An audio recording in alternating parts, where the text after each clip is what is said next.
Ce qui se passe dans l'aide sociale enfance, c'est un scandale d'État. Ça fait 32 ans que je suis avocat et j'ai découvert ce contentieux-là, le placement des enfants, il y a 8 années. Pendant les 5, 6 premières années où j'ai commencé à faire ça, je croisais peu de prostituées. Très rare d'avoir des enfants qui se prostituaient. Ça a flambé il y a 1 ou 2 ans. Sur les 20 000 enfants qui se prostituent, j'en ai vraiment beaucoup. Là, on a un problème de société qui est majeur. C'est 20 000 enfants. C'est un fait de société. C'est une pandémie. Et face à cette pandémie, il n'y a aucune réponse organisée de l'État. C'est-à-dire que l'État, par le fait de la décentralisation, a délégué au président des départements le soin d'agir. Il n'y a aujourd'hui aucune politique globale de réponse en France au problème de la prostitution des mineurs placés. Mais ce qui est plus important, et dont personne ne parle, personne ne pose cette question, qui est la seule que nous devons poser: qui consomme un enfant de 11 ans?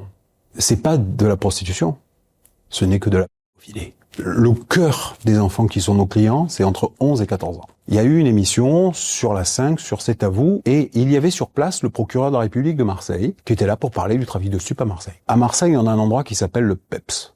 C'est un foyer qui est bien évidemment dans un quartier pourri. Il n'y a pas de meubles. Il y a des lits, il y a des lavabos, il y a des toilettes, mais il n'y a pas de meubles. Ce sont des pièces sans rien. C'est là que sont les enfants. Il y a des pièces où il n'y a pas de peinture.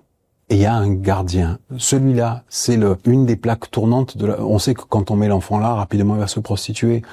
Au cœur des cités, dans un endroit où il n'y a aucun confort, où il n'y a aucun réconfort. Et il a été obligé de réagir au problème de la prostitution des mineurs. Et il a dit cette phrase qui est déstabilisante. Qu'est-ce que vous pouvez faire? Ah oui, on en a connaissance. Donc ils ont connaissance. On attend qu'elle fasse un délit, qu'elle commette un délit, pour intervenir et les cadrer. C'est-à-dire que cet enfant qui est déjà en galère XXL, qui est toxico, qui se prostitue, qui est dans des réseaux, donc qui est dépendante, on attend qu'elle fasse un délit où elle va se mettre en danger, une agression, de la vente de stupes, n'importe quoi, et à ce moment-là, on va intervenir quand la situation sera super dégradée. Ce n'est pas une absence de travail, c'est du mépris.